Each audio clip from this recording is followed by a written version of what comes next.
They were listening. They had the resources. They had cracked codes before. But this time, Japan's top cryptographers were completely lost. It was early 1942. In the Pacific Theater, American forces were transmitting messages during operations in the Marshall Islands. Japanese naval intelligence had ears on everything, including these transmissions. But unlike the ciphers and encrypted signals they have... If you enjoyed this breakdown, don't forget to like, subscribe, and drop a comment. Your feedback helps shape what we cover next, and you being here keeps the conversation going. Thanks for watching. See you in the next one. Routinely broken. These messages were different, structured, consistent, clearly tactical, but also completely undecipherable. Commander Atsuzo Kurihara and his cryptanalytic team had a track record of breaking the line codes. They were good, really good, but this wasn't just a hard code.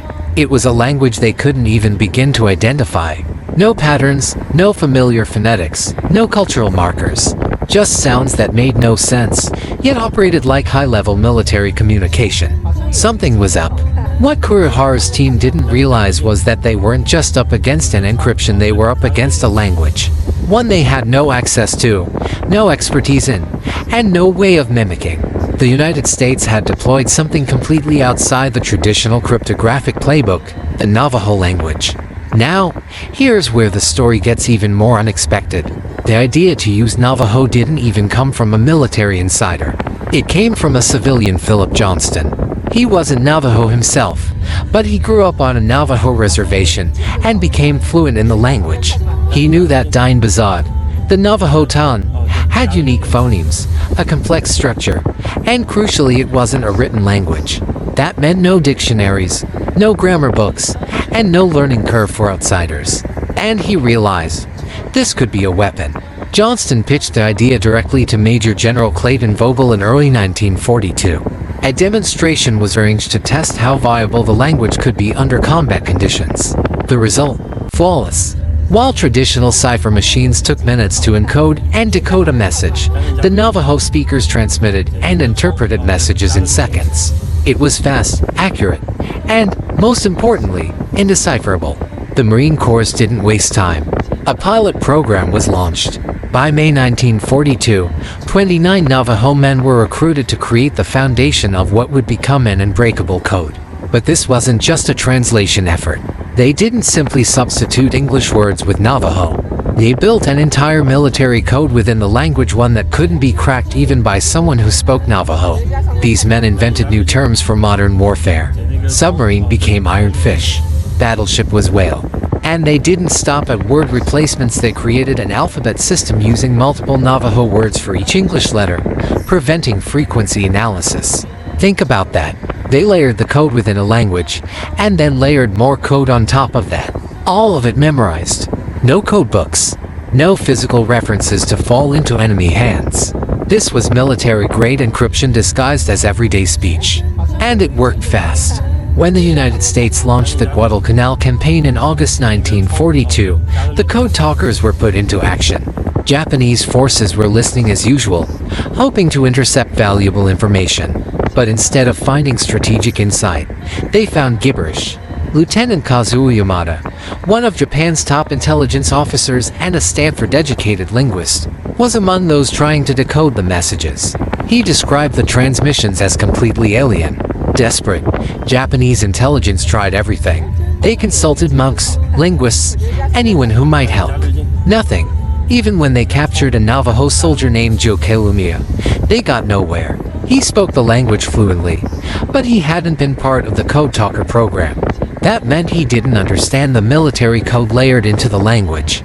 He couldn't help them, even under torture. That's how tight this code was. Even a native speaker couldn't crack it without the specific training developed in that initial pilot group. The Japanese finally concluded that they weren't just hearing an obscure dialect, they were hearing a custom-built, tactical code that could only be used by those specially trained to use it. The success of the original 29 code talkers led to rapid expansion. A formal training school was set up at Camp Pendleton. Over time, between 375 and 420 Navajo Marines served as code talkers. They were deployed across the Pacific in some of the most brutal and critical battles of the war.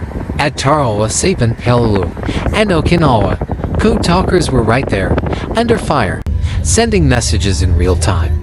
No static, no delays, no interceptions, just seamless coordination between air, land, and sea units. And in an environment where even seconds could mean life or death, their speed wasn't just a convenience, it was a lifeline. Nowhere was this more evident than at Iwo Jima. For the first 48 hours of the invasion, 6 Navajo code talkers operated non-stop, maintaining uninterrupted communications. They helped coordinate the movements of 30,000 Marines.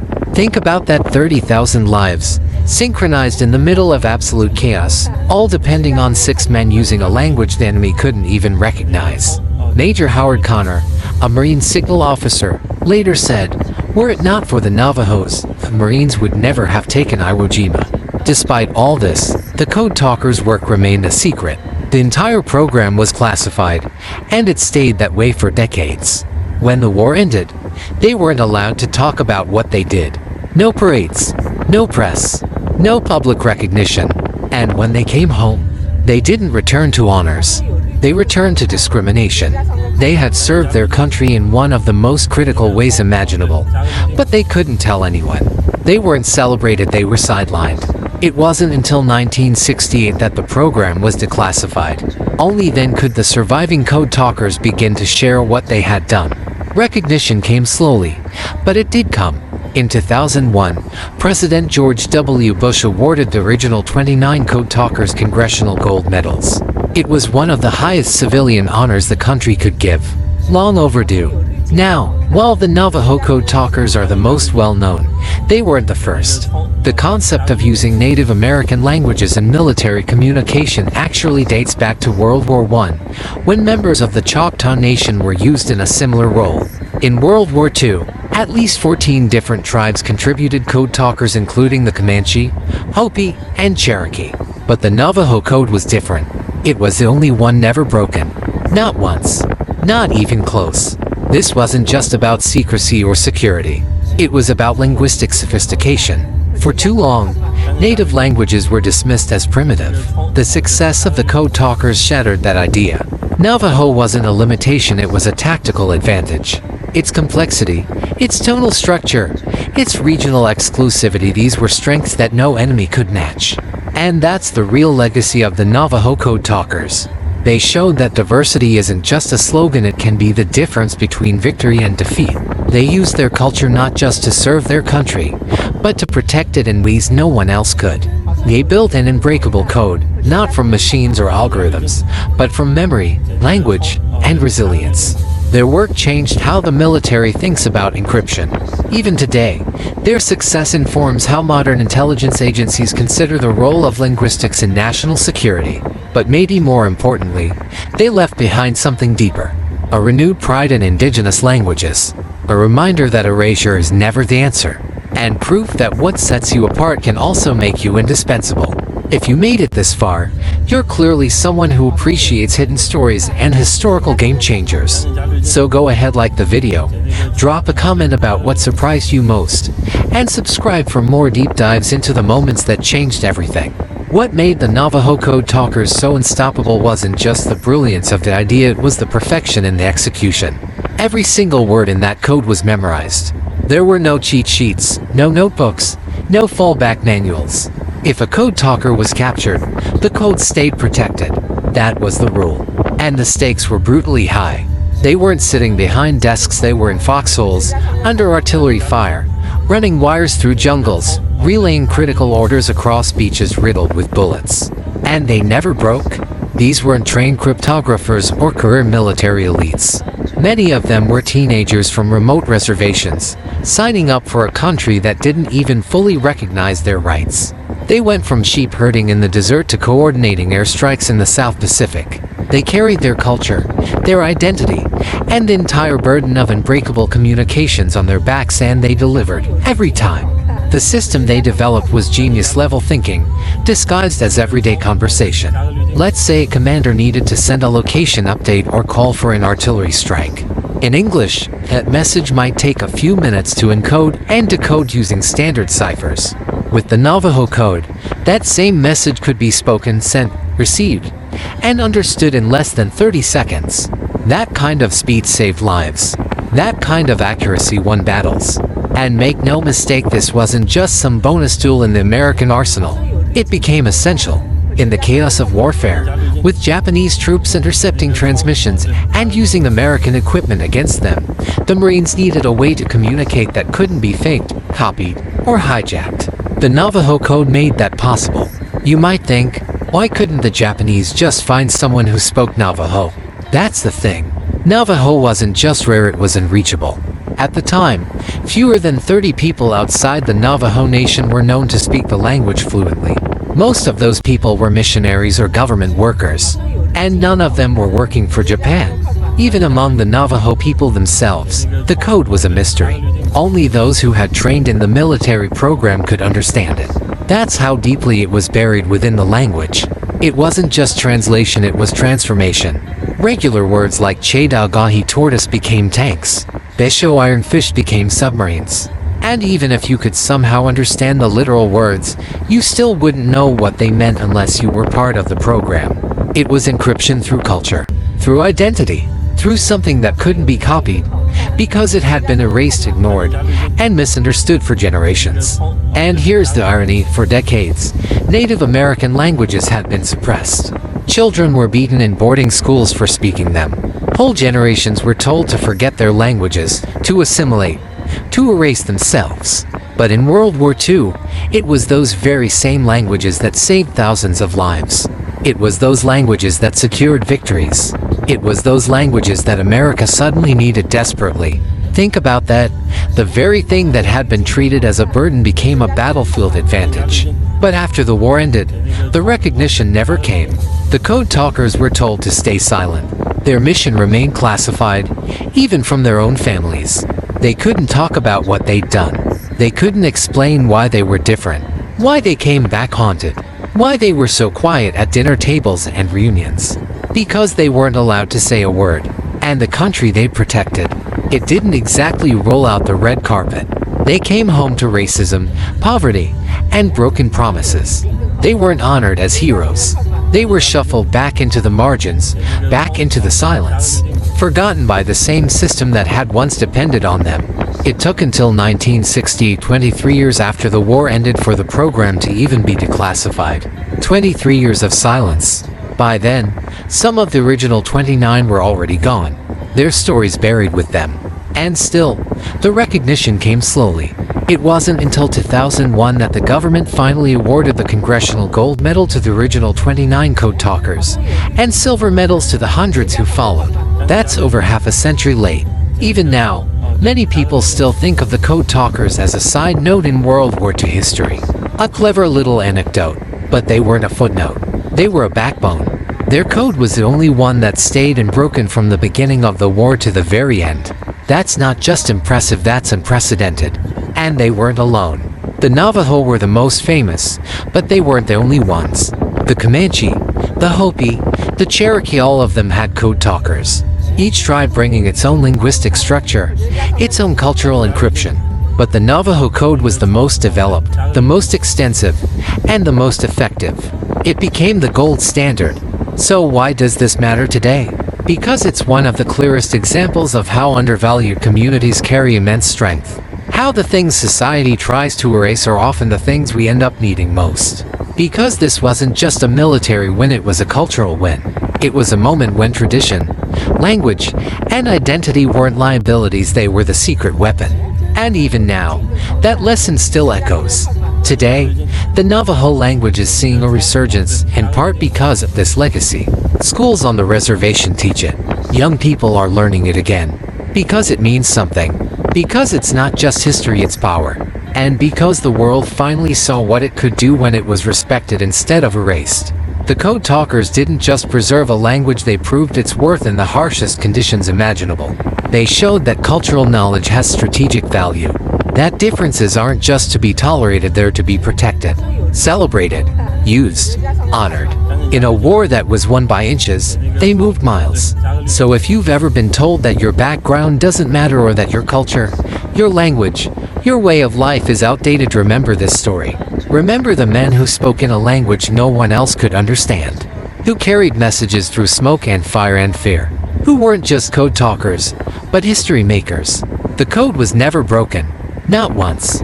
And that might be the clearest signal of all. You know what's wild? For decades, the US military was sitting on the greatest example of cultural encryption in modern warfare, and barely anyone knew about it. Not in textbooks, not in movies, not in the big flashy history specials. While generals and strategists were getting medals and memorials, the Navajo code talkers were quietly mowing their lawns, going to work, raising families, and carrying the weight of a war they couldn't talk about. Think about that silence. They were heroes, and they couldn't even say it out loud. What the government asked of them wasn't just secrecy, it was erasure. Thanks for saving lives. Now don't tell anyone. And for the most part, they obeyed. Because that's who they were. Disciplined, loyal, humble. But let's be clear, this silence wasn't a sign of respect. It was neglect. The country took what it needed and walked away. But here's the thing, history has a way of surfacing what's been buried. Once the program was declassified in 1968, it was like someone turned on the lights. Veterans started to come forward. Stories were told.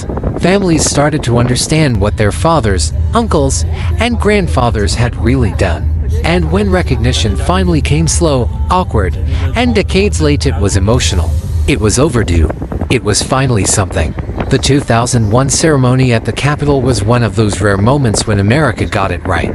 President Bush placed congressional gold medals into the hands of the remaining original 29 code talkers.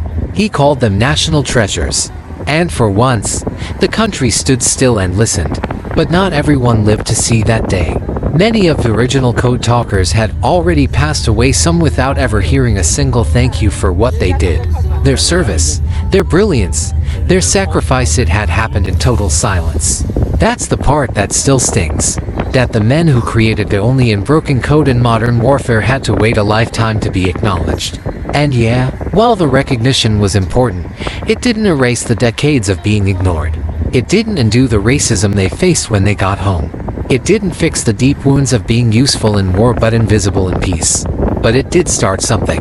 It sparked a national conversation about Native American contributions, not just to the military, but to the foundation of this country. Schools began teaching about code talkers.